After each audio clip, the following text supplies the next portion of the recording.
Dalam nama Bapa dan Putra dan Roh Kudus. Amin.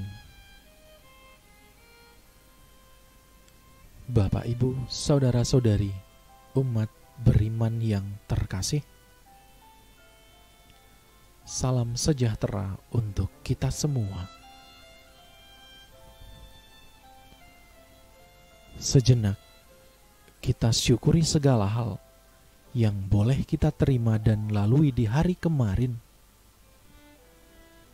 serta memohon berkat dan rahmat Tuhan untuk hari ini,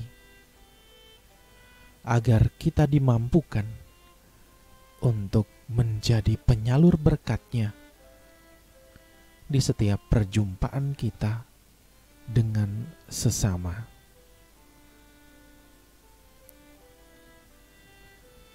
Saudara-saudari yang terkasih, lantas apa sapaan Tuhan untuk kita hari ini? Bersama-sama dengan gereja Allah yang kudus,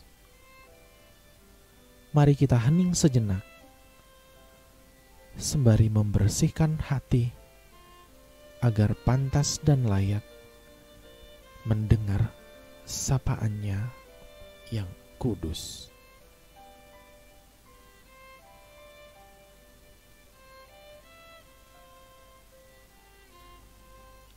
Inilah Injil Yesus Kristus menurut Markus.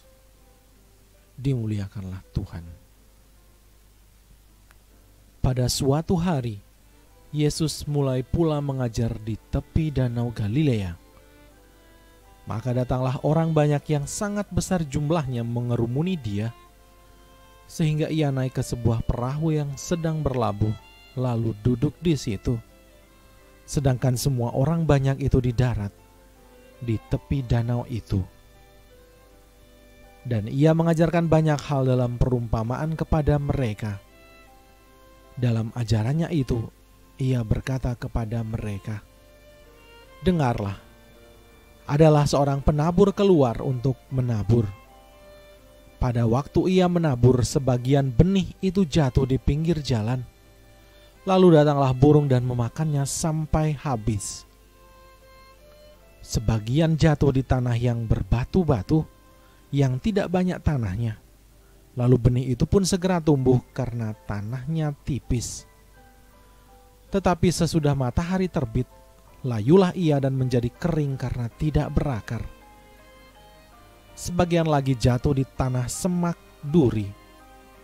Lalu makin besarlah semak itu dan menghimpitnya sampai mati, sehingga ia tidak berbuah. Dan sebagian jatuh di tanah yang baik. Ia tumbuh dengan suburnya dan berbuah. Hasilnya ada yang 30 kali lipat, ada yang 60 kali lipat, ada yang 100 kali lipat."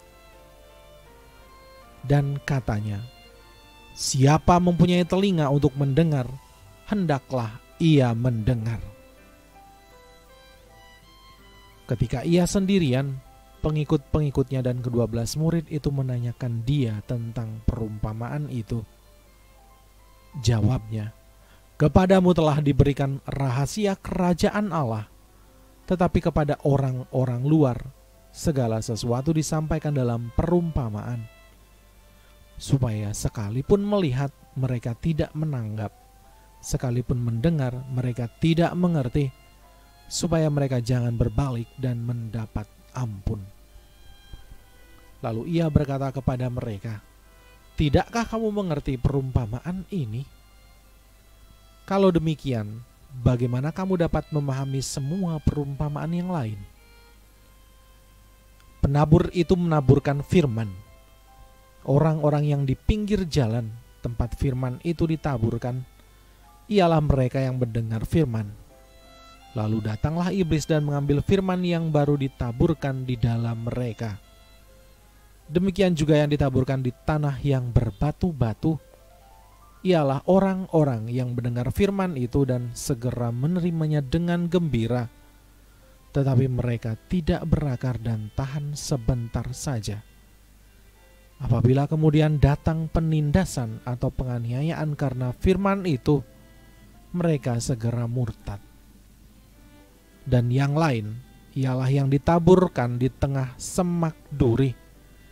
Itulah yang mendengar firman itu, lalu kekhawatiran di dunia ini dan tipu daya kekayaan dan keinginan-keinginan akan hal yang lain masuklah menghimpit firman itu sehingga tidak berbuah.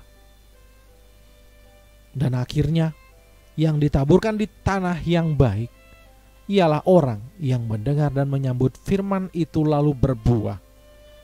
Ada yang 30 kali lipat, ada yang 60 kali lipat, dan ada yang 100 kali lipat. Demikianlah Injil Tuhan.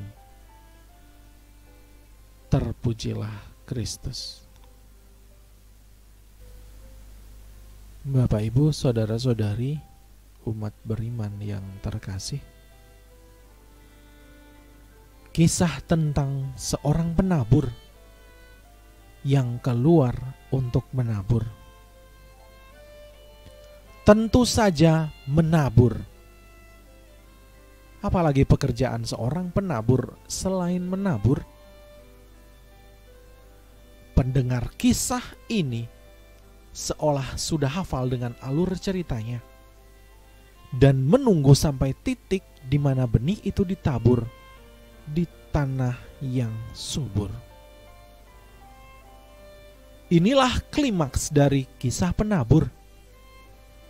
Juga inilah harapan penabur, bahwa benih itu tumbuh dan menghasilkan buah berlimpah. Lalu mengapa mesti sebagian saja yang jatuh di tanah yang baik? Kenapa tidak semua benih itu dijaga sehingga jatuh di tanah yang baik? Kita mendengar sebagian di sini dan sebagian di sana. Artinya ada berbagai jenis tanah. Lalu orang bisa melihat ke dalam dirinya. Dia termasuk jenis tanah yang seperti apa.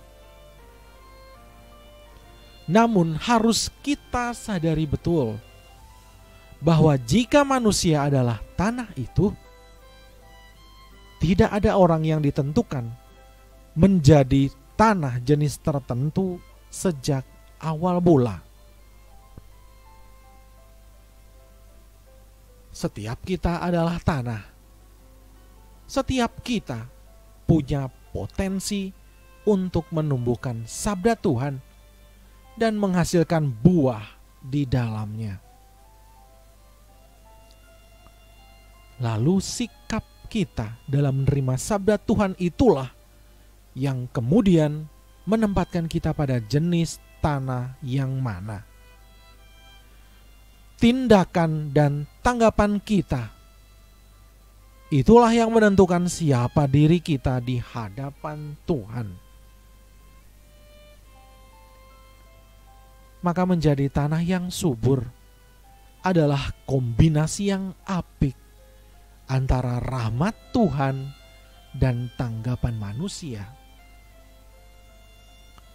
Allah telah mengaruniakan kepada kita potensi untuk menumbuhkan sabda Tuhan. Setiap kita layak untuk sabda Tuhan itu. Kini, bagaimana tindakan kita menerima sabda itulah yang menentukan buah-buah seperti apa yang kita hasilkan dalam kehidupan ini. Semoga Tuhan memberkati kita. Amin.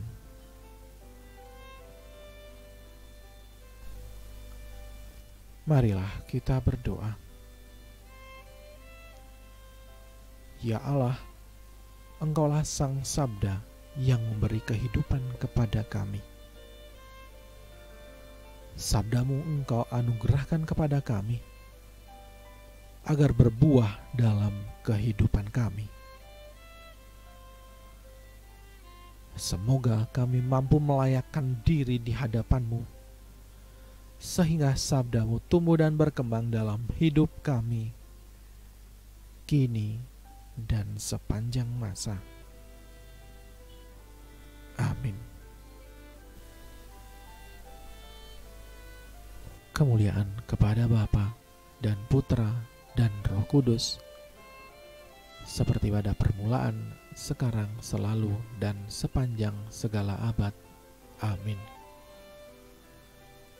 Dalam nama Bapa dan Putra dan Roh Kudus. Amin.